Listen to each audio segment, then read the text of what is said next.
Welcome to Kenton's videos. Enjoy the video. In this video, I will show how to make sauce Lumpiang Gulay.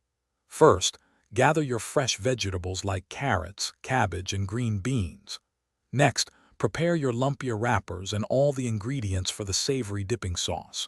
We will walk through each step, from chopping and sautéing to rolling and frying, ensuring your Lumpiang Gulay is perfectly crispy and flavorful.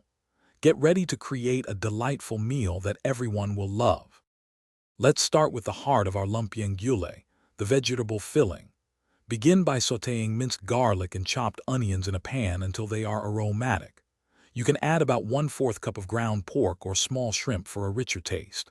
Then, incorporate your finely shredded cabbage, carrots, and thinly sliced green beans. Cook until tender crisp, seasoning with 2 tablespoons of soy sauce, a dash of black pepper, and a small amount of sugar for balance. Now for the fun part, wrapping and frying. Lay a lumpia wrapper flat and place approximately 2 tablespoons of your cooled vegetable filling near one edge.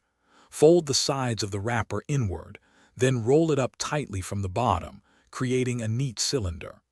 Use a little water or egg wash to seal the final edge securely. Heat about 3 inches of cooking oil to 350 degrees Fahrenheit and fry your lumpia in batches until they are beautifully golden and crispy.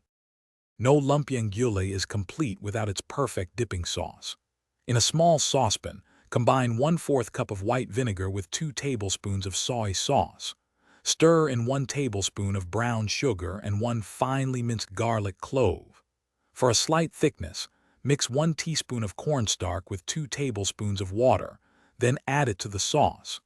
Gently simmer this mixture over low heat for about 3 to 5 minutes, stirring occasionally, until it reaches your desired consistency. Enjoy! Thanks for watching. Consider subscribing if we helped you.